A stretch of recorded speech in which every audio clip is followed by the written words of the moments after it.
안녕하세요 여러분, 상담심리사 뽀유예요. 친구가 신중하고 겸손한 성격이라 자주 만나곤 했는데 언제부턴가 얼굴 보는 게 부담스러워요. 소중한 존재라 생각하면서 나름 배려를 해줬는데 최근에 만날 때마다 내가 모자란 사람인 것처럼 은근히 비꼬고 타다 그래요. 물론 나를 위해 하는 말이라는 단서를 달긴 하지만 친구의 말을 듣다 보면 묘하게 기분이 나빠지고 내 자신이 작아지는 것 같아요. 정말 나를 위해 하는 말일까요? 관계를 어떻게 해야 할지 고민이에요. 상담을 하면서 이런 얘기를 종종 듣게 돼요. 물론 친구 외에 내 부모가, 내 아내가, 남자친구가 이런 식으로 그 대상이 달라지긴 하지만요. 이 예에 등장하는 친구가 나르시시스트인지 단정할 수는 없지만 이런 식으로 상대방을 지속적으로 힘들게 하는 사람이라면 내연적 나르시시스트일 가능성이 있지요. 우리 주변에 내연적 나르시시스트가 은근히 많고 그들로 인해서 고통받는 분들이 꽤 있어요. 어떤 유형이든 간에 나르시시스트는 병적인 자기애로 인해 우리에게 심각한 정서적, 물리적 피해를 주죠. 그런데 엄밀히 따져보면 외현적 나르시시스트보다 내현적 나르시시스트가 오히려 더 위험하다고 볼 수 있어요. 그 이유는 먼저 쉽게 알아차리기 어렵기 때문이에요. 외현적 나르시시스트는 거만하고 과시적이며 상대를 공개적으로 지배하려 들어요. 그래서 나르시시스트에 대한 인식이 있는 사람이라면 상대의 말이나 행동을 보면서 저 사람은 좀 이상한데? 라면서 비교적 쉽게 알아볼 수 있어요. 허나 내연적 나르시시스트는 조용하고 겸손한 모습을 보이며 은밀하게 상대를 괴롭히며 점진적으로 자기중심성을 드러내죠. 그렇기 때문에 나르시시스트에 대해 알고 있어도 그들의 실체를 파악하는 게 어려울 수 있어요. 그렇다 보니 그들의 실체를 인식했을 때는 이미 상대방이 깊은 내적 상처를 받고 난 후일 경우가 많죠. 그래서 내연적 나르시시스트가 주는 피해가 심각하고 위험하다고 볼 수 있는 거예요. 두 번째 이유는 수동 공격성과 감정적 조작을 사용하기 때문이에요.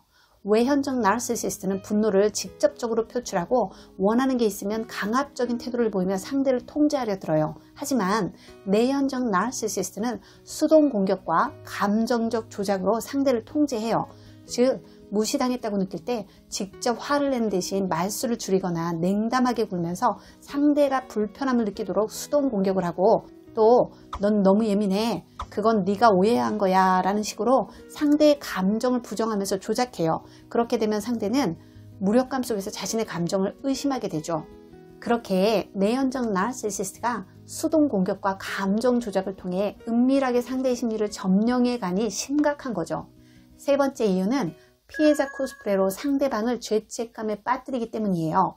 외연적 나르시시스트는 자신의 잘못을 인정하지 않고 상대방을 비난하는 경우가 많지만 내연적 나르시시스트는 한 단계 더 나아가서 피해자 코스프레까지 사용해요. 내가 이렇게까지 희생했는데도 넌 내 마음을 몰라주네? 이런 식으로 자신을 피해자로 만드는 거죠. 그러면 상대방은 스스로 자기 자신을 가해자로 인식하면서 죄책감에 짓눌리게 돼요. 이렇게 상대방에게 가해자 프레임을 씌우면서 균형 잡힌 관계를 유지할 수 없게 만드니까 그들이 무서운 거죠. 네 번째 이유는 심리적으로 소진시키면서 자존감을 갉아먹기 때문이에요.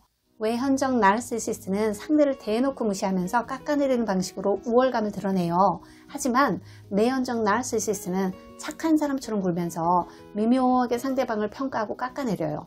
즉 간접적이고 교묘한 방식으로 상대를 불편하게 하거나 불안하게 만들면서 자존감을 갉아먹죠. 넌 참 좋은 사람인데 가끔 무책임한 것 같아. 혹은 너 이번 프로젝트 발표 정말 잘하더라. 너답지 않게 말이야. 이런 식으로요. 이런 말들은 직접적인 비난의 형태가 아니라서 즉각적으로 상대방이 문제라고 인식하기 어렵죠.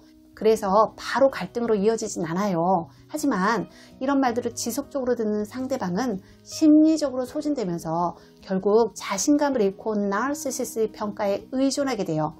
그렇게 그들은 상대방의 자아를 흔들면서 자존감을 무너뜨리니 위험한 거예요.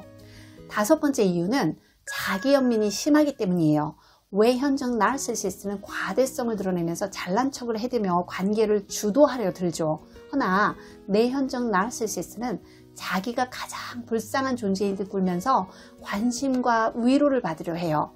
늘 위로를 해주던 친구가 어쩌다가 나 요즘 너무 바빠서 힘들어 라고 하면 그렇구나, 너무 바쁘면 힘들지, 나도 힘들어서 그 마음 잘 알 것 같아, 이러면 될 것을 난 너보다 더 힘든데도 참고 있어 라면서 자기 연민을 드러내죠. 그렇게 내연적 나르시시스트는 자기 감정과 욕구에만 집중하면서 필요할 때만 연락하고 아는 척하면서 상대방을 소모품처럼 대해요.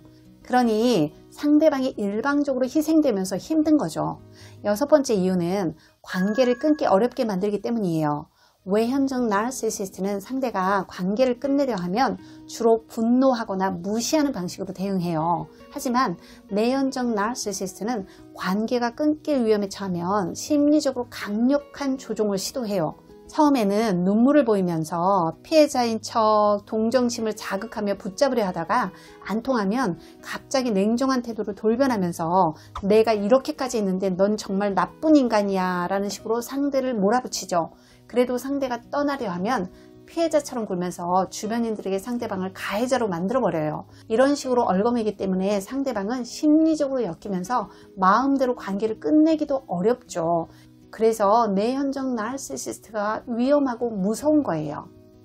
내연적 나르시시스트에 대해 살펴볼수록 관계 속에서 그들이 끼치는 피해가 심각하다는 걸 알 수 있죠. 그러니 누군가와 함께하면서 그 사람의 말에 당신이 죄책감에 자주 눌리고 그 사람을 생각하면 불안하고 억울한 감정이 올라오고 그 사람 앞에 서면 당신이 작아지는 것 같다면 만남을 자제하고 그 관계를 찬찬히 점검해 보셔야 해요. 그리고 그 사람에게 당신이 느끼는 감정과 생각에 대해 진지하게 대화를 시도해 보세요. 만약 그 사람이 당신의 말을 무시하며 엉뚱한 말만 해댄다면 그 사람과 긴밀하게 지내면서 계속 힘들 필요가 없겠죠. 상담심리사 뽀유였습니다.